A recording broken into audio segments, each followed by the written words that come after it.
Ready to go. That's just a thing we could, You over that way? Yeah. that's all right. All right, good evening, everyone. Glad to get you Ranger Church of God, our Wednesday night Bible study. I'll tell you what we're going to do. Just kind of get a recap. Let's go ahead and we'll go back and go to chapter 14. So we're beginning to get into the new laws for the new Israelites that do get the land of Canaan, the promised land. Because the other ones have kind of gone away by the wayside till they let peace or let the good Lord, follow and didn't do anything that He wanted them to do. So they just kind of left them out of their lives, so He let them as well. All right, let's have a prayer, maybe, and pray this prayer. Prayer. But we want to lift up our pastor, Steve. Not feeling real great, but the good Lord has got the medicine for that. He will heal him. We ask the Lord to do that tonight. We're going to thank the Lord tonight for healing Melissa too. But we know the healing that He's performed. We've all been there. We've seen it. We've witnessed it. We've prayed for her.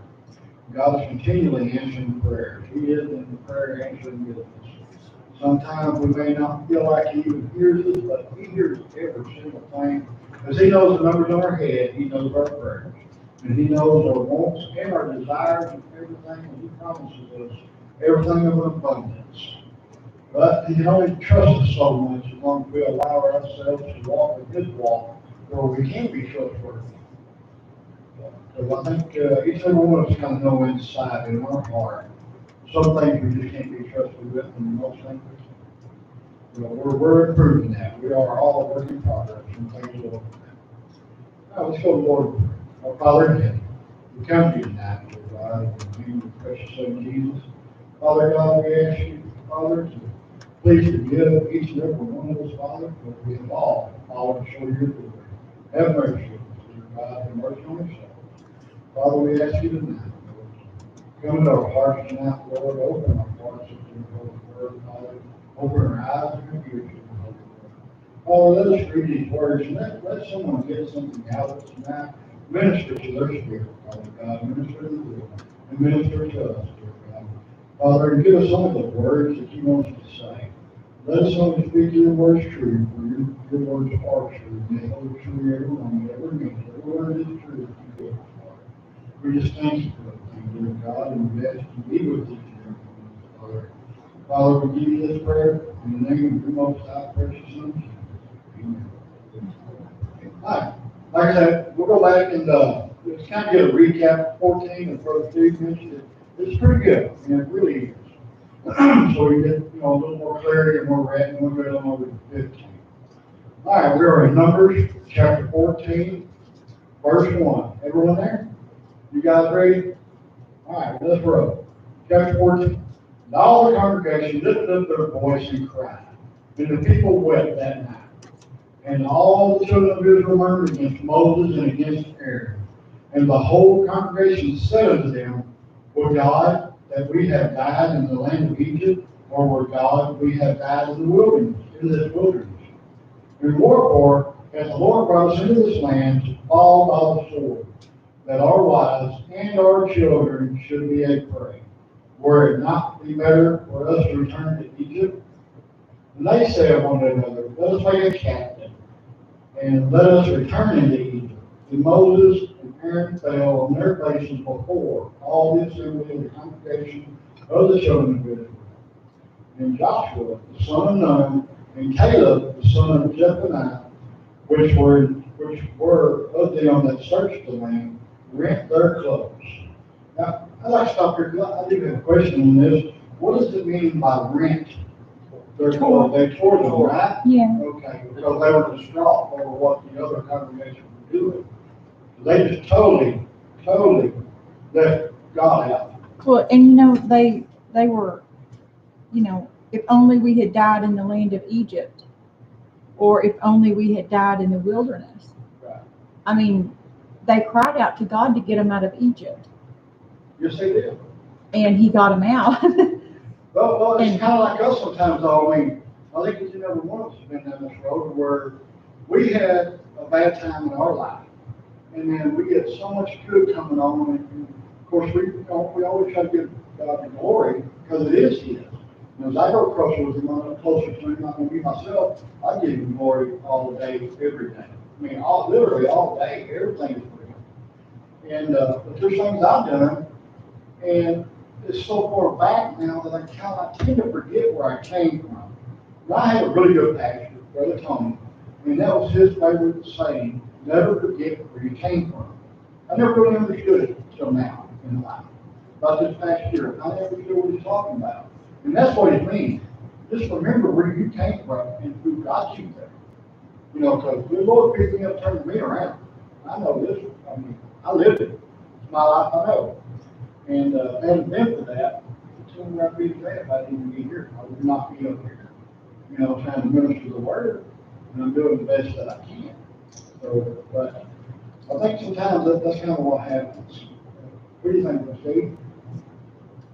I got a whole bunch to say between 2 and 4, Okay, but it might be turning into a message, but I'm just, well, that's good. you know, I think about, because we got people that tunes in that they actually still, I mean, they're still in slavery there. I'm not gonna call the country's name. But you know, the Israelites were in bondage, they were in slavery, but they got 3 meals a day and a place to sleep. And they prayed, they asked God to send someone to them. And there was one that was in the bunch of the Israelites that had been told by God that the one that comes to us and says that I am sent me, you would know that he would be the one that would lead you out. Right. Now, we read this earlier before Moses started on this journey right here. Yes. Because Moses went in there, because Moses was trying to ask God, how am I going to convince these people that you sent me there? And he said, when you say that I am sent me there, they'll know that you're the one that's supposed to lead them out. That's right. And there was confirmation in that because there were some Israelites that had showed that in a vision. Now this man has gone in there, he's pulled these people out. Now I want to transfer this into a modern day thing. Come on. Let's take something that would happen roughly 6,000 years ago, somewhere along that line. But it still happens today. It still happens in our lives. People think that in order to be enslaved, you got to have a master. You got to have all these different things, and you can't do nothing of your own free will. Well, slavery is all over the world. Yes, it is. If you go punch a clock for somebody, that's a form of slavery. It is. Yeah, it is. It really is a form of slavery. If you go to work for someone and you agree to work for a certain price, that's a form of slavery. The thing of it is the difference is we can name our price, and we have a choice whether or not to do it or not. Right. In slavery in Egypt, they had no choice. In slavery in the country that is watching on that video right now, they don't have a choice. Even their children, they don't even get to go to school because their children have to work there. And the thing of it is when godly people are telling you that you're just supposed to defend your children, you're supposed to defend those who can't defend for themselves. Right. And you know good well that if you got a child that's out there 5, 6, 7, 8-year-old, and you put that child to work instead of putting him in a school, in an adult's mind, there should be something wrong with that picture. Right. But in their mind, it's not. That's all they know. But in our mind, there's something that is instilled in us that reaches for freedom. And in slavery type situation, there's things that knock you back down. And it's like the only 1% is controlling the 99. like that reach is not reachable. Right. But what I'm saying to you is God made it reachable for them. There's people who are in bondage to drugs. There's people who are in bondage to alcohol. There's people that are in bondage. There's all type of bondage. But these people, not only did they get led out of Egypt, they were covered by shade by night and light by, they had shade by day, light by night. Yes. When they woke up, they had manna, all they could stand to eat. And as we've read, and it may still be in this section here as well, they wanted the meats. They wanted to, even though probably when they were in Egypt, they didn't get to eat the lambs and the T-bones and the ribeyes and all that stuff, but they got the scraps of that. But God's given them manna from above. He opens the Red Sea. They see God taking them somewhere. Right. But it's not going to be the easiest of the journeys. Apparently it wasn't.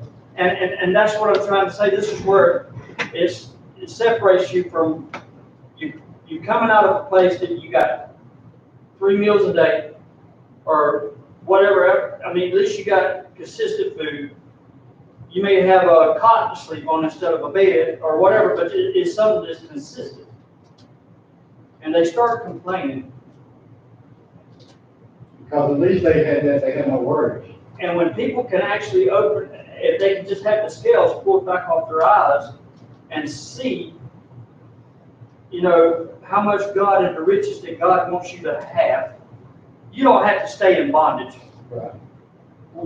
He'll always lead you out. Yeah. He'll send someone to help lead you through it. Sure. Always. Always. He's always on time. But my thing of it is he did all this stuff for these people. But how much does he do for us? And I'm talking about us. Yet, when we get what we needed or what we asked for, I'll preach before we leave. how long is it before we start murmuring and complaining about something else? Right. In other words, the point I'm trying to make is people are they're doomed to repeat history, period. Yeah. And no matter, That's what they said. even in today's world, we can see the hand of God move. We've seen the hand of God move in this church. We've seen the hand of God move in this community. Yeah. The last 9 months, we've seen the hand of God move in the state of Texas.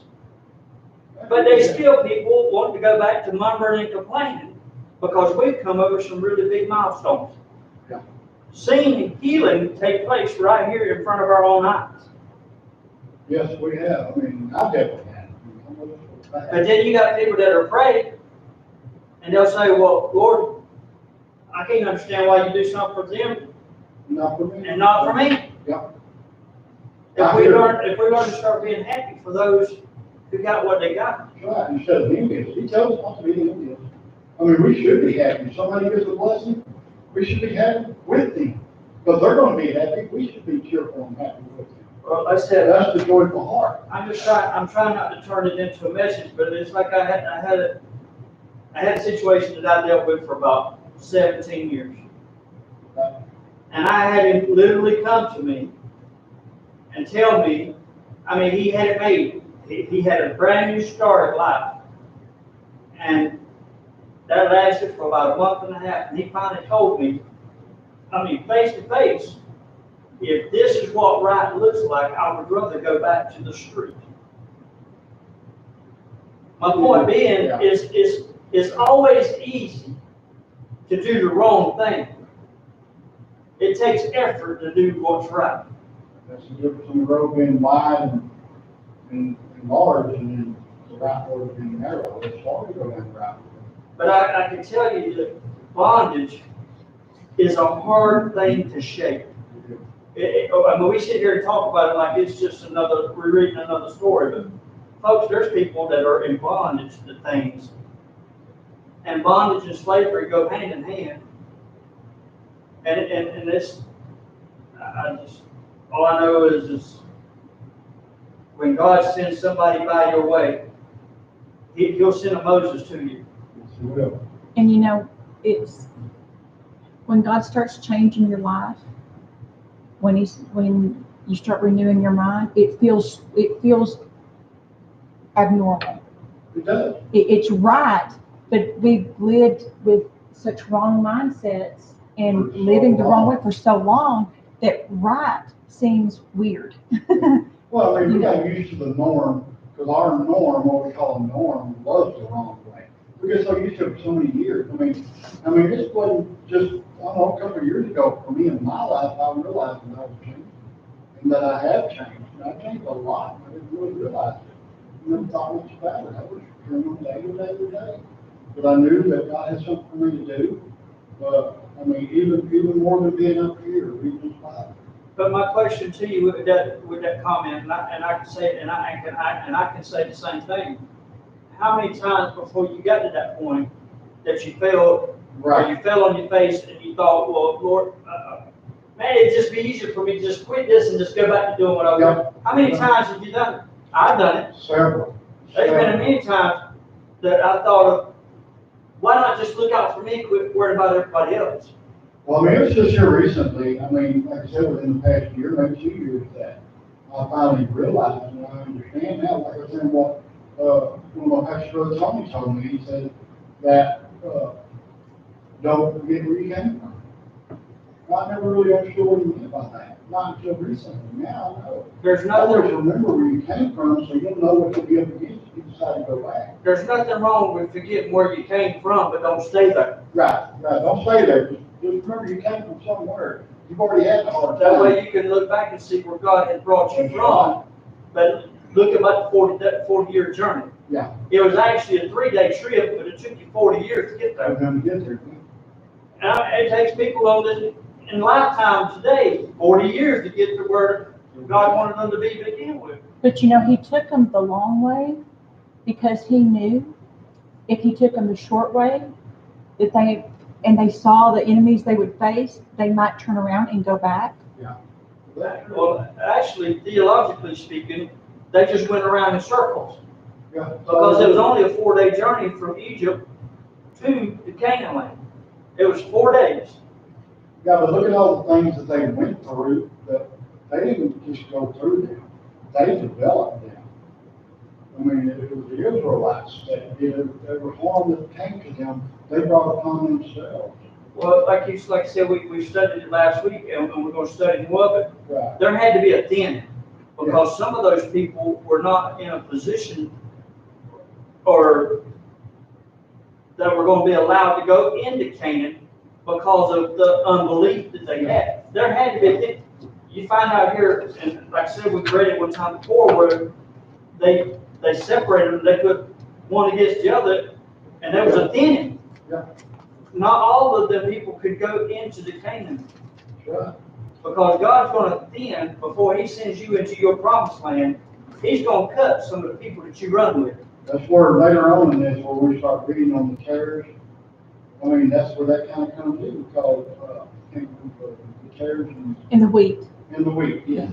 But But the question that I would ask you, just like I said, we're coming out of bondage. People's murmuring and complaining. Yeah. They're still murmuring and complaining today. And my question, I guess my final question that I ask, and we can move on, but how many of us that's been a child of God for any amount of time are still running with the same people that you ran with before you got into this journey? Well, I can tell you right now, if your life hasn't changed enough to where you haven't dropped your old friends that you got in trouble with or sinned with, you haven't dropped them yet, then apparently it's not really working for you. But you need to seek the Lord more. You need to it says, do not forsake the gathering of yourselves. I'll tell you, Jack, and Jesus tells us, I believe it's in Matthew, he says, every branch in me that does not bear fruit, my Father will prune. That's right. So that it might bear much fruit. And then the other ones will be thrown into the fire. And let me tell you something, if your heart is towards God and you're moving that way, Yes. whether you take them out of your life or not, he will. He will separate you from them. He will. He will separate you from them. But we need to just stay alert where our heart's at, and know that our heart is, I mean, it's like where you have to sanctify your body every day. Every moment of the day I have to. Because if I don't, I will fall back into my old ways, and there's times that I do. A little thing I can get angry about, and I want to throw a stool. And can't say, but I did that last week. But, I am a work in progress. And God is in my heart, He's in my life, and I need more there now today than I ever have. Because I don't ever want them things coming back in my life ever again. I just don't want it. And I know God's going to take care of it for me, because I put everything, I think about my body every day in the Lord. Now, there is things that, like what she said, I am in bondage to. But I tell you what, I am working on it, and they're going away. And God's helping me. I'm not doing it. I can't do it. Well, they will not to be glorified or till we get to the other side. That's right. We'll be a work in progress to the Yeah. day we leave this planet. And Right. the very moment that we get to a point that we're not a work in progress, we need to examine ourselves. We've lost sight somewhere if that happens. I mean, We have. If that ever happens to us, we have lost sight somewhere. We've gotten off track somehow. And we've got to be careful too, because as well as we are reading this book, the Holy Bible, God's anointed words, as well as we're reading it, there is you got to consider night and day. Okay, there's other books out here that's going to try to corrupt us, try to lead us in the wrong direction, and that's the last thing we need. Especially when we are a work in progress, or if we're a fresh work in progress. Because when you're a fresh work in progress, you still have in the back of your mind the sins that you committed, or, and you feel like you're not good enough. Well, you'll start reaching a point in time where you're like, I am good enough. God does love me. And when that finally happens, you're really going to start soaring higher as high as you can. But we just need to be aware of that, not to let these things of this world get to us. Because Satan is smart, and he will play every trick he can on us and twist our every imagination. And that's- he will do that. and that's what he's doing with the Yes, Israelites the right here. Israelites, yes. And you start murmuring and complaining. Yep. And I can tell you, as a spiritual leader, whether you be the Bible study director or one of the ministers or staff on a church, Doesn't matter. no matter how well you try to do something, there always to be something or someone that wants to complain that it should have been done this way, Right. or we should have done it that way. Well, coulda, shoulda, woulda. Doesn't do any good. I mean, it's like- let's move on. Yeah. Carry it forward. I'm trying to get us to see these things were happening then, they still happening today. Yes, they are. And that's one thing that I was trying to help with is just, yes, we can see what's going on right here, but how much of this is going on in the church? In the church, literally in the church. I mean, we like the way it used to be. Why don't we just go back to, we need to keep moving forward. We gotta grow in the Lord. Hey, believe me, I miss the church that I came from. That was certain reason, doesn't matter. But the thing is, if I'd have stayed there, if I go back now, look what I would be relinquishing my life. I'm trying to do God's work. No matter how embarrassing it may be for me, or I feel like I'm not capable, I feel like I'm not good enough, and then you're going to try to come on with it. I know for a fact God loves me, and He loves each and every one of us, because He says so all through this. And there's nothing too great for us. That Jesus gave us that permission. He told us greater things we will do than what He did. And that's performing great miracles. And if our faith can build up that much where we can do that, it's not that we want to exalt ourselves above God, because somebody's already tried to do that. And look where he's going. He's going to spend his eternity in hell. That's Satan. And he said that he will be like the Most High God. And he tried to exalt himself up there. We're not to be there. We're nowhere near. But we are in the family of God.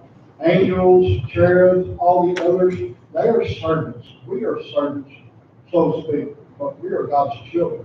We are the only ones that He created, other than Jesus, that are allowed to sit by Him when we get to heaven.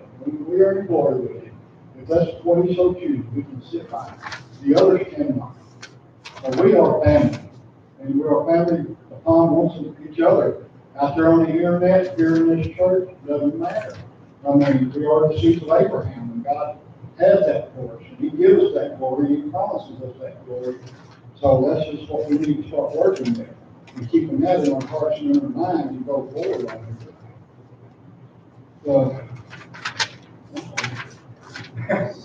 kind of getting on there a little bit, I mean, feel my hair stand up on my arm, good Lord, take care of that. I'm telling you, that's awesome.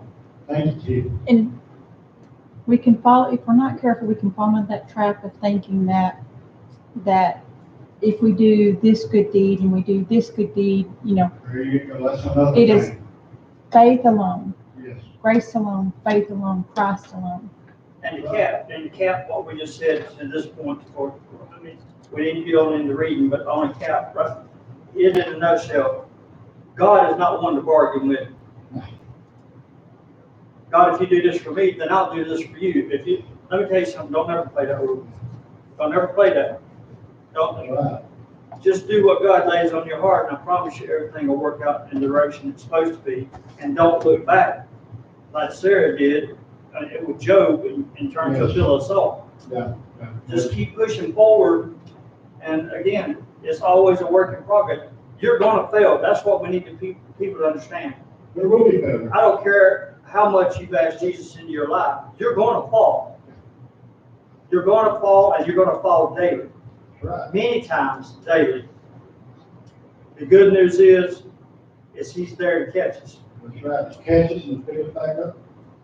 So just like I said, the thing in a nutshell is we just need to understand that we're all a work in progress. I like, Brother Steve, what you mentioned last week, that we were talking about how Miriam had plagued with leprosy, she was going against Moses, and how God does protect. He does protect, His servants, no matter what He's doing to serve them.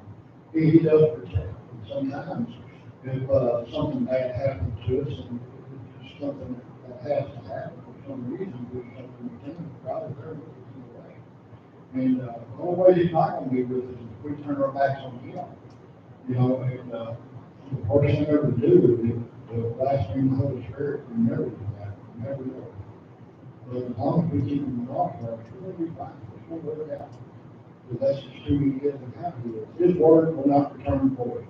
And these are His words right here. That's right. And it will not return void. So therefore, if we speak His words, our word will not return void. That's right. I mean, our words should be our bond, just like His word is His bond. It's just, He loves us that much. He loves us enough that He gives us what He gives us. And He has more to give us. It's up to each and every one of us to reach for it. And at least put one foot in front of the other. No matter how silly it may sound to you, or embarrassing, or not, or out of the normal, but we are peculiar people. He makes that. We've done things, like I mentioned, got well over town, not knowing where to go. God was sending us, so we drove for an hour and a half. Ended up at a man of a builder in the community. I went out on the door. Thank God he didn't answer, because I didn't know what to say. I said, well, God was going to put on the heart of the town. But we did what he wanted. And he didn't answer, apparently he wasn't there. But I'm saying one day he may do it again, and may be there. And I'll do what God wants me to do. So in my life. Because that was actually her calling that day. And God put it in her heart. So I was not about to overrule her, because we are one together anyhow, we're equal. Not one of us is higher than the other. So that's just the way it is. All right, any more questions or insights? Comments? Well, let's go back to reading a little bit and we'll talk some more. I'm kind of enjoying this. I love it. So everybody can kind of get their insight. All right, let's see. Let's do 5, verse 5. Chapter 14, verse 5. Then Moses and Aaron fell on their faces before all the assembly of the congregation of the children of Israel. And Joshua, the son of Nun, and Caleb, the son of Jephunneh, which were of them that searched the land, rent their clothes. And they spake unto all the company, of the children of Israel, saying, the land which we passed through to search it is an exceeding good land. As you see, Caleb and Joshua were the only two that spoke highly in this land. They had God in their hearts. But okay, if the Lord delight in us, then he will bring us into the land and give it to us. A land which floweth with milk and honey. We touched on that last week, what milk and honey stood for. It was a land of overabundance. Only rebel, not ye against the Lord. Neither fear ye the people of the land, for they are bread for us. Their defense is departed from them, and the Lord is with us. Fear them not. But all the congregation bade stone them with stones. And the glory of the Lord appeared in the tabernacle of the congregation before all the children of Israel. And the Lord said unto Moses, how long will these people provoke me? How long will it be ere that they believe me? For all the signs which I have showed among them, I will smite them with the pestilence, and disinherit them, and will make of thee a greater nation and mightier than they. And Moses said unto the Lord, then the Egyptians shall hear, for thou broughtest up these people in the night from among them. And they will tell it to the inhabitants of this land, for they have heard that thou, Lord, art among this people, that thou, Lord, art seen face to face, and that a cloud standeth over them, and that thou goest before them by daytime in a pillar of a cloud, and in a pillar of fire by night. Now thou shalt kill all this people as one man. Then the nations will have heard the fame of thee will speak, saying, because the Lord was not able to bring this people into the land which he swore unto them, therefore he hath slain them in the wilderness. And now I beseech thee, let the power of my Lord be great, according as thou hast spoken, saying, the Lord is long-suffering, and of great mercy, forgiving iniquity and transgression, and by no means clearing the guilty, visiting the iniquity of their fathers upon the children unto the third and fourth generation. I'll show something to you. Just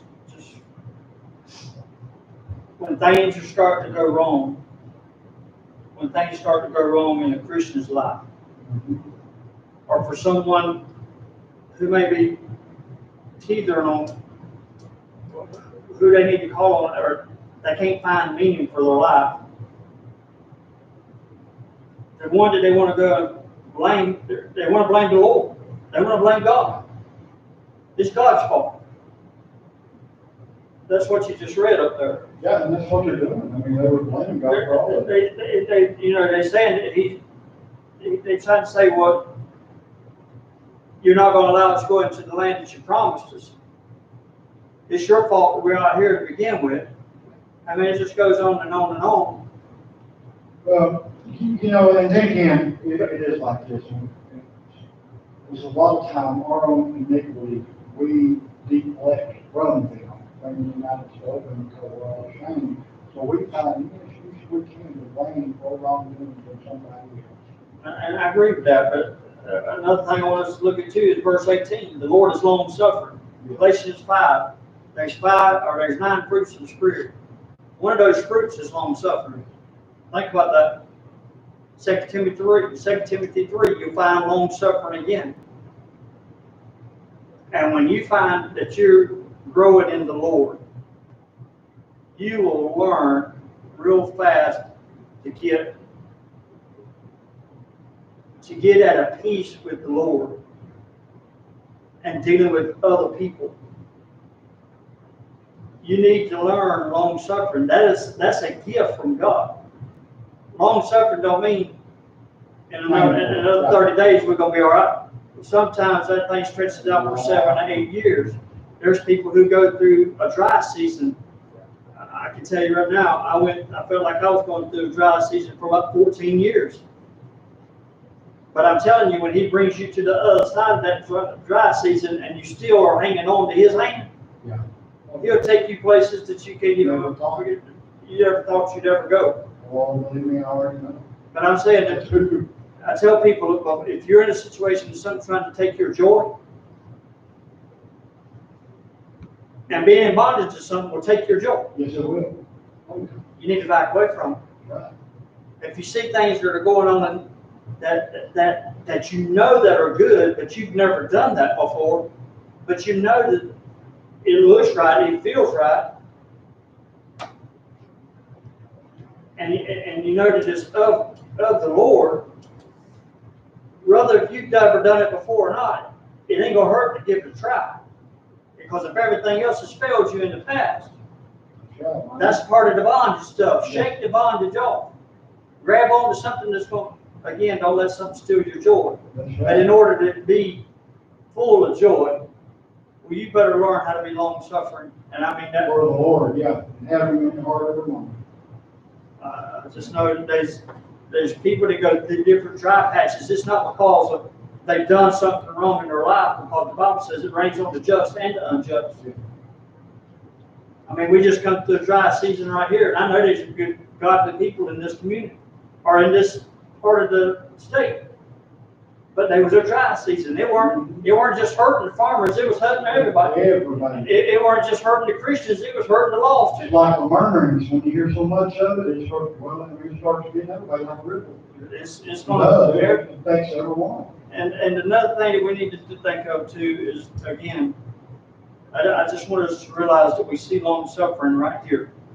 We see long suffering all through the scripture. And this is not just long suffering for us, this is the Lord's long suffering for us. You know, so the Lord is long suffering and a great mercy, forgiving iniquity and transgression. What about us? That's right. We're supposed to forgive too. That's it. If we be offended by someone, he tells us, we'll find this later on in scriptures too, but scripture tells us if we can't forgive someone who's wronged us, how can he forgive us? That's right. That's right. We got to shed everything we have in us out to let the Lord come in. And I'll tell you right now, I'm preaching to the choir, because I got some things that I'm pretty fired up about, but I'm asking the Lord to lead me through it and help me get through it, because that affects my ministry, it affects your ministry, it affects your walk. It does. Affects everyone around you. And the thing of it is I don't want to be one of those that I have to tell somebody, well, I'm a Christian. I'd rather not have to open my mouth and they see that there's something different about me they would like to have. Realize what it is. And I don't have to say it. When you get to a point in life, there's nothing better than to have somebody, you be in conversation with somebody for 10 minutes. And there is nothing better in that conversation that somebody will come and say, well, you must be a Christian. And you didn't even have to say nothing. You just by the way you present yourself. Right. Didn't even insinuate anything or, I'm still looking forward to it. I'll tell you what, I was thinking back, these altars are always open. And a lot of times, it's the political path. We got to leave our baggage there. When we take it to the Lord and leave it with Him, we can't just keep reaching back if we get up and come back. We can't just keep reaching back and bring part of it with us, a little bit of it with us, because we don't want to let go of it. If it's not until we let go of it completely, then the Lord is really going to work. And I can tell you, now you're speaking to the choir, but I'll tell you the hardest thing that I've ever had to do, especially if it was in crisis, is because my personality is to fix things. If somebody's hurt, something's wrong with my family, something's wrong with my kids, something's wrong with my people, I want to fix it. But at the same time, we need to understand there's things that we can do. Yes. But there's things that we have no control.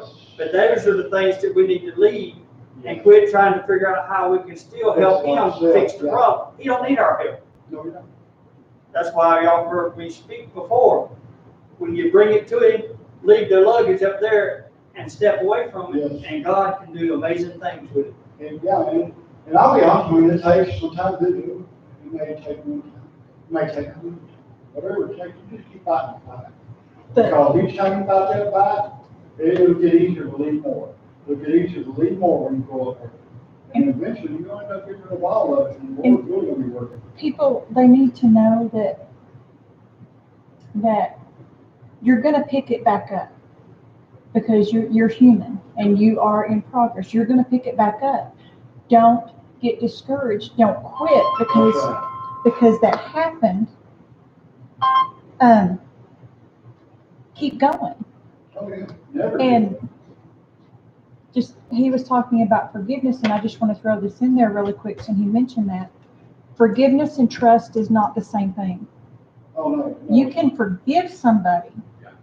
That doesn't mean you automatically trust them. Right, you can still distrust them for whatever traits they got. Right. going on. Forgiveness is not the same as trust. Right. And I say that because I had that mixed up for a very, very long time. I thought, well, if I forgive them, then it's automatic, I'm supposed to automatically trust them. And there are things I should not, that's not true. I agree with you. And I mean, people- whether if I'm right or wrong, but I agree with you that But trust and forgiveness is. forgiveness, they are not the Yeah. same thing. Forgiveness Right. should get to be an automatic response. Right. Trust has to be worked through.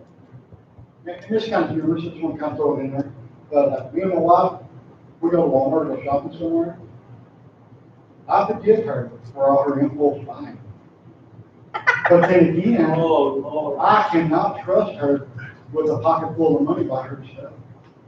I'm so sorry, I love you, baby, but I'm dead. I do. I really Thank you, Lord. forgive you. I forgive you 110%, but I'm so sorry, I have a hard time trusting. Thank you, Lord. Oh, Lord Jesus. I'm glad he's got to go home where it meant I be. But what we're talking about, what I can gather too, is if back then or whatever, if they would have just kept their faith and loved Jesus more, they would have had that problem with the rider. Yeah, they were persuaded, they started persuading one another. They started murmuring amongst themselves. Yeah, See, this is where the problem comes in with the walk with God and a church.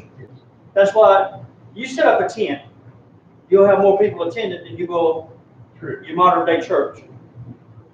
It shouldn't be. No. Because there's too much murmuring. It needs to stop.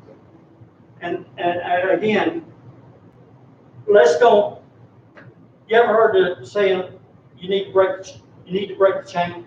mhm. You have families that has done the same thing over generation after generation, That's generation. Somewhere the chain needs to break. Yep. And we need to break the chain to let people know that you can come and worship at a place that nobody's going to look at you of your status. I don't care how rich you are, don't care how poor you are, don't care how you dress, There you go. no, we don't.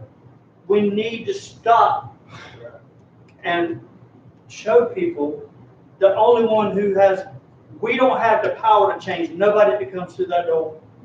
We have not the power to change anybody that we meet through the day. Only He can. That's how come I say, let His light shine through us so that when people see us, they don't see Brother Bosky, they don't see Brandon, they don't see Steve, they don't see Melissa, they don't see Sonia, they don't see Brother Jack. They see Christ. That's right, Christ in us. There's something Glory. different about you, but don't let there be something that's different about you. Yeah. Make them feel like they're being judged by judge, jury, and executioner. And we've had people do that to us, telling us literally that, well, we think we're so good now.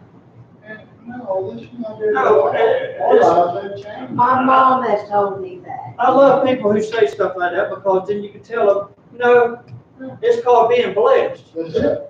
It's called being blessed for being honorable. It is 110%. That's all it is. And people, and that's what I'm trying to tell you. Oh, y'all gonna get me preaching right here. Come on. I'm telling y'all right now, we're gonna preach tonight because I'm telling y'all, jealous people, Yes, they are jealous and they envious, but are they willing to make the sacrifices that you made to get to where you at with God? And if they was willing to make the sacrifices that you made to get where you are with God, they wouldn't have nothing to complain about because they'd be there with you. that's right. They would know exactly what we Woo, want. I'm preaching that right there. They would know those steps. Y'all come back, that's to be continued Sunday night, I can tell you that right now. It's coming like a freight train. All right, well, we'll have this Sunday evening. But I, Well, right now. No, I'm just simply saying, people are jealous when they see you being, they think, well, a Christian's supposed to be poor and lowly, dragging a bag behind them, and can't be successful, can't you have nothing. That's not God. No, it's not. The Bible tells me that if I'm making the attempt, and He knows, I ain't worried about y'all knowing my heart. I'm worried about Him knowing my heart. That's it. And you can believe one thing, He knows your heart. Yes, it is. He ain't looking upon the outside, He's looking at your heart. That's right, as he knows the numbers of the hairs on our head. I mean, I can't count. And my question to you, every one of us in here has got kids. If you, as your child was growing, if you seen that child trying, did you not encourage them? Now, if they were being slack, did you not let them know they were being slack too? How much more greater is he than we are? That's right. If you're being slack, you're going to know if you're slack. The word's going to tell you, and he's going to convict you. Yeah, oh yeah. That's just the truth. And he puts that in us from day one, to the ability to know the difference between right and wrong. They said in society today is so confused. They don't know what they are, who they are, anything, but yet God gives us that inside for us to know if we done something wrong, oh, I did something wrong. I knew it every time I done it, at the time I did it. But he puts that in us. He wired us that way. He made us the way that he made us. But today's society is changing all of that because they want God out of the picture, God out of the schools, God off the money, off the dollar bills, you know, and that's fine. You can come off dollar bills, we'll just use that money. Because I know he has more than what this government has, that's for sure. Well, I'll close this part of it out, and I mean, y'all continue to debate if you want to, but I'm just telling you, jealousy is like cancer. It will kill you. It will eat you to the bone. And the thing of it is the things that God is blessing me with, he wants to bless you with the same. The thing of it is what are you willing to give up to get it? That's it, right? It's called sacrifice. When you learn to die to yourself, I have people that tell me they get upset because they can't speak, or they can't preach, or they can't sing, or they can't teach, or they can't vacuum the floor as good as this one or that one. Well, what do you need to give up to get to where, if that's where you want to be? Are you upset because God has brought me further?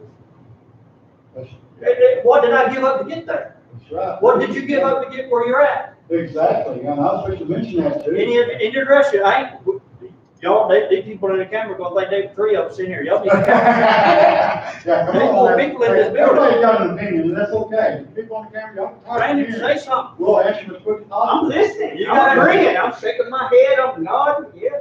But I'll tell you what, I just had a man tell me the other day that our Bible study is getting better. He even gave me encouragement, telling me that I'm doing better from day one. I did not have a clue. All I knew is we were gonna meet, and we were gonna start reading this Bible and ask the questions, find the answers. But again, All I knew. it's called growing. Yeah. It's an Growing. experience. It's an experience that you started in on that you didn't know what you were going to do, but God knew what you were going to do before you That's why I did. did it. Yes, he did. And the thing of it is you had one or two choices. You can either flow with Him, or you can say, "Okay, Lord, just like these people right here, I want to go back to Egypt. I want to go back to Egypt. I want to go back to what I was doing. Let somebody else do." Or you can make the choice. I'm going to pursue. That's right. I'm going to be a teacher. I'm going to be a speaker. I'm going to be a guidance. I'm going And I am, man, this is hands-on training. It is. OJT. Yes, it is, hands-on training, on-the-job training. It's, I mean, I've never had any kind of schooling on this whatsoever. Now, I've had schooling on learning how to read, but thank God that God, God put this Bible in front of me and I finally started reading it. It took so long, but I never knew, I didn't have a clue when we started Genesis. Did not have a clue about any of it. How to conduct it, how to go about it, how to speak on camera, how to ignore that I'm on camera, it doesn't bother me. But God is he's working in my life, and he's making this Bible study even more and more productive.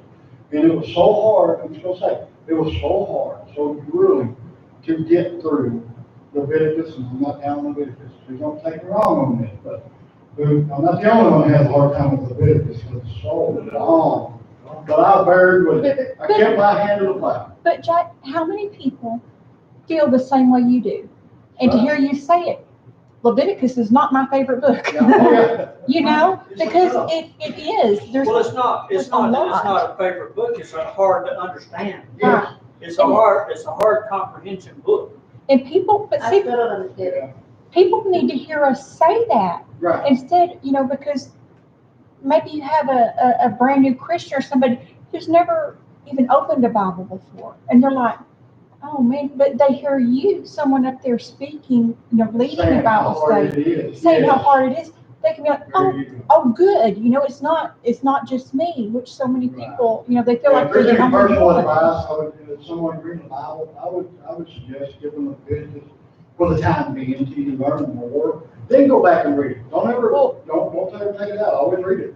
A lot of, Understand. I've heard it said many times, for somebody just starting out, start out in John, in the New Testament, Yeah, start out in John. Gospels. Well, that's the love book, but I can tell you, Yeah. don't get discouraged, keep reading. Yes. And ask questions. But because the Bible tells us that if we understood everything that was in this book, we would be able to claim that we are better than God. On David the one that knows this book. Right. I'm talking about Amen. every step of it, and he knows exactly each step it goes. He knows. Yes. Everybody else, some of it is plain as the nose on your face, but some of it, we just happen to speculate, but he knows. But if you keep reading, eventually it'll come around and a light bulb will come on. But this just little lights here and there. I mean, you're not going to just understand this thing. It's not going to happen. And I believe, honestly, that the book of Leviticus, all these laws, is so confusing to us, and it has to be because it's even said that these laws are given that no man could ever achieve. But they There was one that did. There was one that did. Look, There was one that fulfilled the law. A lot of people don't know this, and we're going to wait till later to get into that one. But there was one. There was one that fulfilled every law that's in this book, but it was part of prophecy. mhm. He fulfilled it, every inch of it. But we'll catch that another time. But I'm saying, it was. It's not fair to keep them in for saying. Is that okay? No. No, I'm not. Well, you do. You just right there up there. You leave it where you want to. I'm just throwing a 2 I cent piece in there. We need to touch base on that when it comes time. I'm just throwing my mics in. Yeah, there you go. Well, I like your minds. Got good minds here, bud. Okay, we got to talk so much. 19. Okay. All right, pardon, I beseech thee, the iniquity of this people according unto the greatness of thy mercy, and as thou hast forgiven this people from Egypt even until now. And the Lord said, I have pardoned according to thy word. This is, again, we've spoken this before, where Moses had spoke to the Lord on the behalf of the people. He went in on their behalf and petitioned for them. I want to help you with that. Yes. This is your middleman. This is your middleman. Because you got to understand, not just everybody could just talk to the great I am. You had to be at a certain place with God to be, and God honored that man, that one that was chosen. Moses was chosen, and all up through the prophets. But the middleman got taken out. Yeah. When Jesus Christ went on the cross. That's it. And you don't have where all the people murmured and complained to Moses. Stop murmuring and complaining to the pastor and the leadership of the church. Talk to God about it and let him change it. There you go, that's right.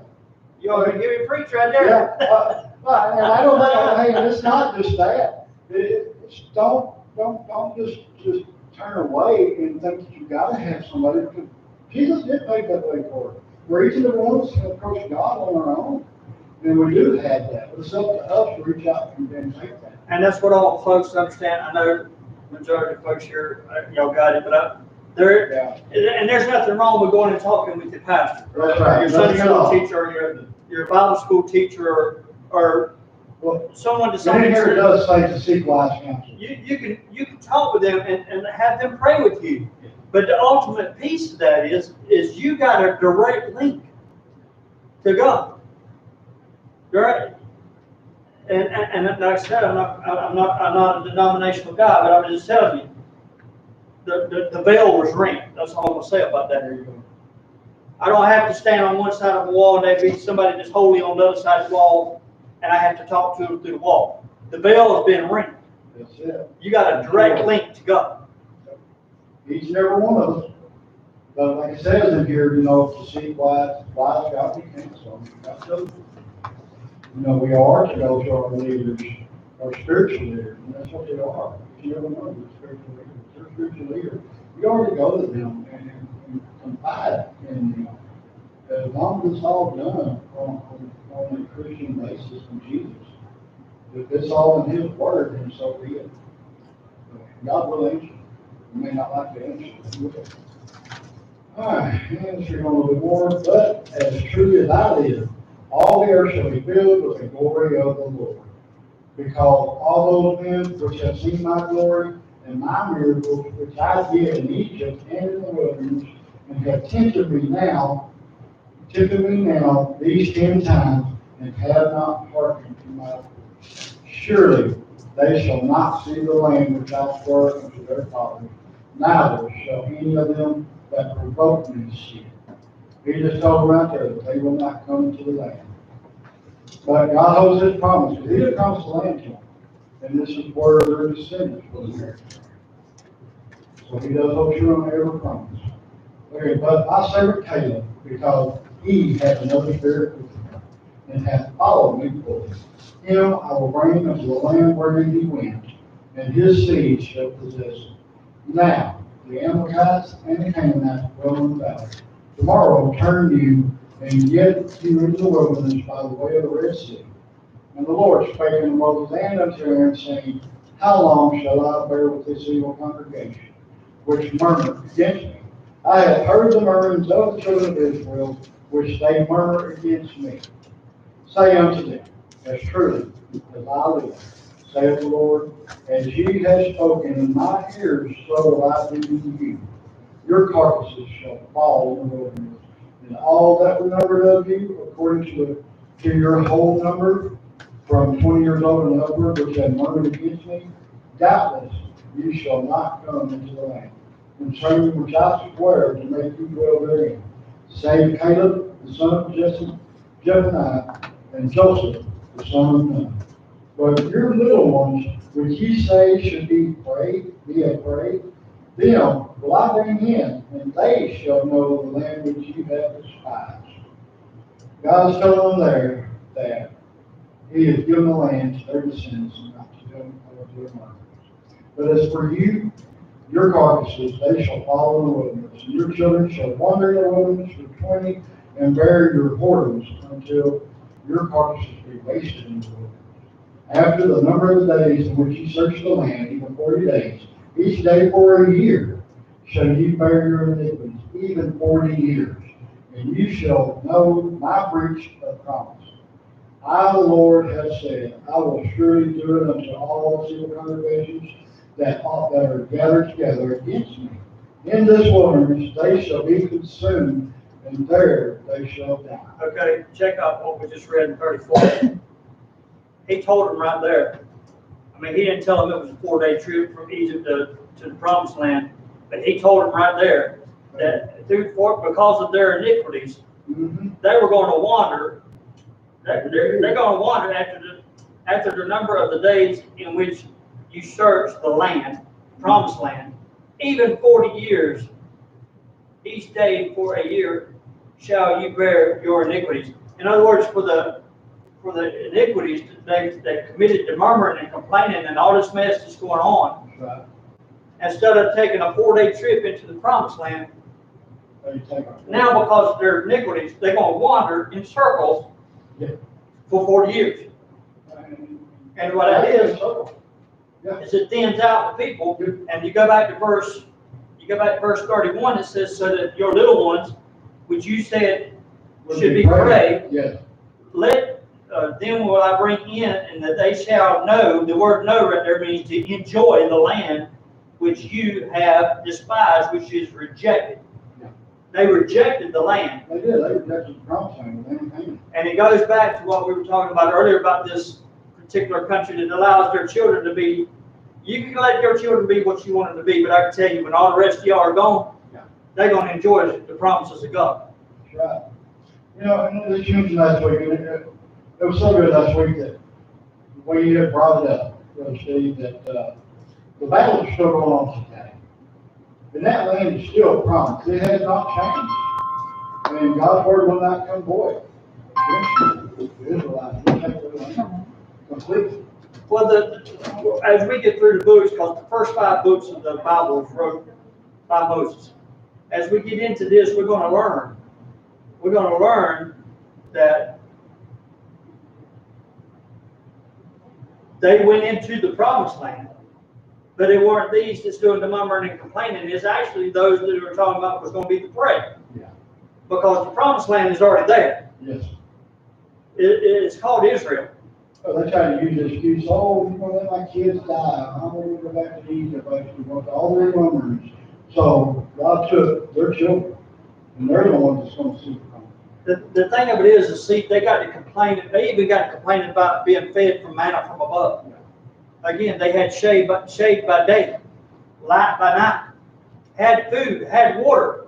When there weren't no water, they had water. Not to mention what you brought up, how the temperature is there. It's a half shade, I can tell you, that's a natural equivalent. I can tell you that that's one miserable place, but I can just let y'all know that, and I've even told some of them on that camera. I've been there. I've been to y'all. I had one of them said that they were afraid to send me pictures of some of the situations over there because it would probably make me puke. They nothing they can send me. They ain't already seen. Some things I wish I hadn't seen. But I'm telling you that we can walk into the land that God has promised us. What is our promised land? That would be my question in this study in chapter 14. What is our promised land? What is your promised land? I'm talking about, look at this as an individual. What is our Canaan, in other words? Where's your Canaan? Where is it? Where do you want to go? The promises, there's 3,000, y'all heard me say this before, there's 3,000 promises in this book that is specifically for you. What are we doing Get there. to get them? Yeah. Are we Because he wondering wants to about, give them. are we throwing in the towels, throwing our guns in the bucket? We get enough? My point being is, what is your, if I could title this, I would title it, what is your promised land? What is your, where's your Canaan? And what are you doing to get to it? And like them, what are you doing or not doing that's keeping you from it? That's right. I mean, You find that out. are you murmuring and complaining? Or are you entering his gates with thanksgiving and his courts with praise? Or do you have these sins that you're not, that you want to address, but you don't have the courage? And I'm telling you, I think that's, So, Well, you got those sins that people think they're hiding too. But there's one that sees them all. He does. There's nothing hid. That's right. And I can promise you, in the day that we all stand before him, they will be revealed. If they're not revealed on this side of the ground, they'll be revealed on the next. You think you can hide behind your buddies, it's not gonna happen. Your buddies ain't gonna be there to take up for you. and you know, Nobody will be there. And Anybody you're gonna you're have trying- no attorney. Yeah, anybody you're trying to impress, is not gonna be there for you to impress them. and And I know people think some phrases I can be, but I'm telling you right now, if the Lord lays it on my heart, it comes out my mouth. I don't care if I'm up there at y'all station. That's what you I don't should do. care if I'm here. My prayer is the person that you see today is the same person you'll see out there. The only time I get quiet is when I'm trying to filter and try to listen to what God's trying to tell me. When somebody's asking me a question, if I get quiet on it, it's because I'm waiting. I want to know that I'm hearing your voice, especially if I've been asked a question. What would you do? What do you think is the proper way to handle it? Let me tell you something. You have to get quiet. Be still. Be still. Be still and let the hand of God move. And the hardest thing that we can do as a human being is to sit still. Just be still. Be still, and I believe if you get still enough, you'll hear what he'll have you to do. We were dealing with a situation yesterday, and I'm not going to get into the details of it other than the fact that there's a lot of confusion in this young man's life. And the question that was asked to me, how would you reply? He had made a certain comment, and they asked me, how would you reply to this? And I got quiet for a few minutes because I was asking the Lord, how can I answer this right? And there ain't but one way to answer it. If you got confusion in your life, and nothing seems to be going right, and nobody seems to care nothing about you, let me tell you something, there's one that does. And until you meet him, or until you ask him into your life will have no meaning. That's right. you will have no meaning on this planet until you meet the one that I know. He'll give you meaning when ain't nobody else seems to have none. And he will, he definitely will. Because I could tell you, me personally, and I'll tell anybody on the camera, anybody in this church, there was many times I was ready to throw in the towel. I was ready to check out. But I could tell you, when I found him, and I've been through some things that if it weren't for him in my life, You're gonna pull it through. I wouldn't be sitting here talking to none of y'all right now. But he gave me purpose, he gave me meaning, he gave me understanding of why they are what they are. I'd just like to input on the individual love that God has for each and every one of us. He does love us. I mean, unconditionally. Each person here, each person there, everyone listening to this, we all have our own story. Each one different. It may be kind of similar in areas, but each one of our lives is totally different from the other. We are completely different individuals, and God loves each and every one of us the same. He loves us just as much. Loves me just as much as He loves you, and loves you just as much as He loves me. But He is there for us in any time. Anytime He is there for us. We make the mistake of not reaching for Him sometimes. We make the mistake of trying to think we can do things on our own, and I'm here from personal experience, it doesn't work out. I never can do it right by myself. Even if I think I'm doing it right, next thing you know, it just blows up and backfires on me. It just gets me that I do that sometimes, I'm so hard-headed. But, you know, the Lord didn't make me hard-headed for some reasons. Maybe it is to put up with my life, I don't know, but it is. Oh, Love you anyway. There you go, brother Steve, with Dougie on the wife back here behind you. You're getting all on fire. You know what I mean, no more.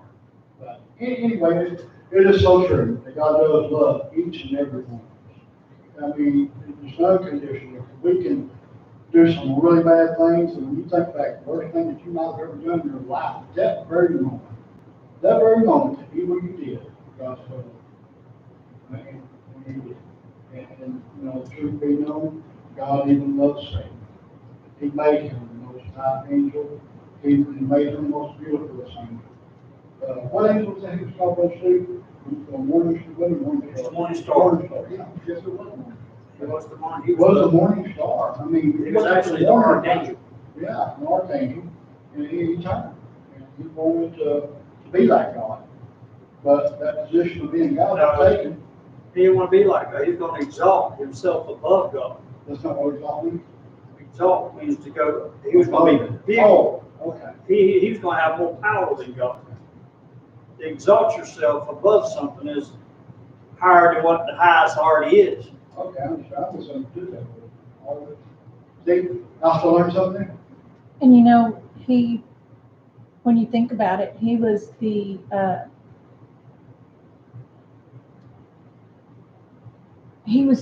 music.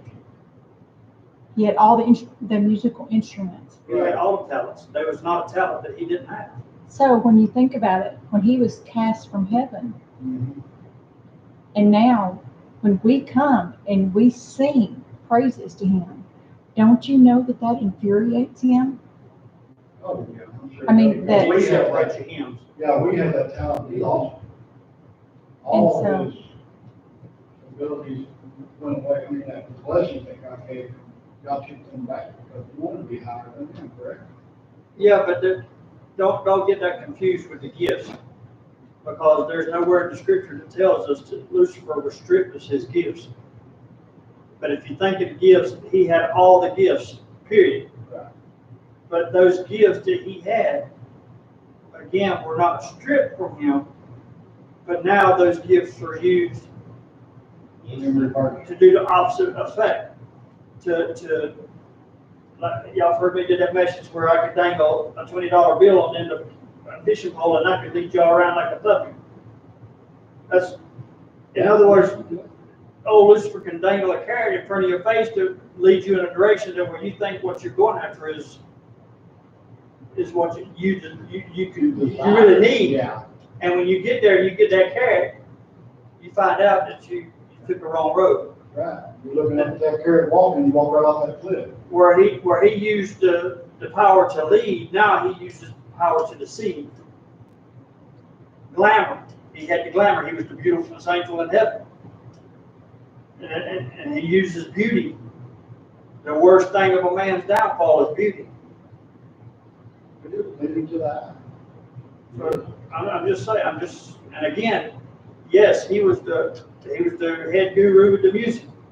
What is the destruction of our young people today? So what God meant for good, he's used for evil. Yes, he has. Yes, he has. All right, a few more questions. Hey, come on up here, we get this thing going. I mean, they don't have revivals like they used to. I remember, when I was younger and I was in church, I sad to say that I did get out of that, look back to sin in my life, going back now. But I remember going to revivals that were 35 days long. And, set up a tent, and you can hear the loudspeaker driving down the road. You don't see that anymore. Here. Everything's kind of falling by the wayside in this second plan. We're gradually, slowly, without us knowing, taking things from our life. And that's what he does. He is smarter than us, that's for sure. Once we lay on the Lord, trust our lives with the Lord, we'll be all right. All right, let's see, where did I leave off today? 36. Okay. And the men, which Moses sent to search the land to return, and made all the congregation to murmur against him by bringing up a slander upon the land. Even those men that did bring up the evil report upon the land died by the plague before the Lord. And Joshua, the son of Nun, and Caleb, the son of Jephunneh, which were of the men that went to search the land, lived still. And Moses told thee, saying unto the children of Israel, and the people murmured greatly. And they rose up early in the morning and gat them up into the hilltop of the mountain, saying, Lo, we be here, and we will go up unto the place which the Lord hath promised, for we have sinned. And Moses said, Wherefore now do ye transgress the commandment of the Lord? But it shall not prosper. Go out of, for the Lord is not among you, that ye be not smitten before your enemies. For the Amalekites and the Canaanites are there before you, and ye shall fall by the sword. Because ye are turned away from the Lord, therefore the Lord will not be with you. But they presumed to go up unto the hilltop. Nevertheless, the ark of the covenant of the Lord and Moses departed not out of the camp, and stayed behind. Okay, then the Amalekites came down, and the Canaanites which dwelt in that hill, and smote them, and discomfited them, even unto Hormah. Even unto Hormah. All right, let's make any insights there. We'll close it for the night, and we'll pick up on 15 next week. 14 really was a good chapter. I mean, we had a lot more to talk about there. Going back to 14, 15 we did, and what this is for.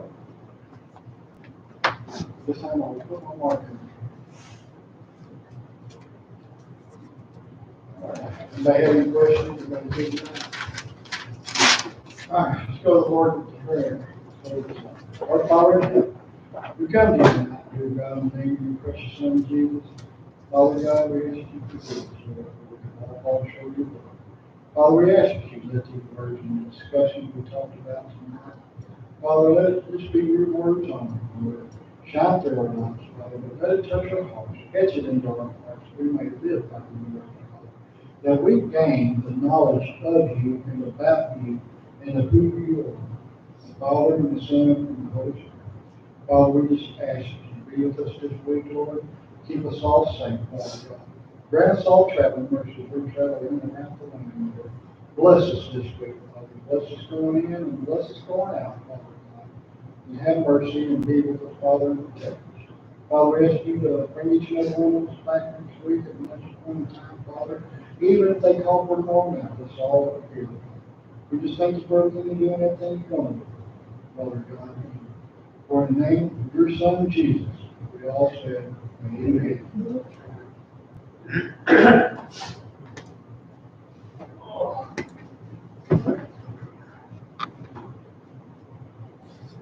It was Steve, I know what you're talking about, man. I never preached a message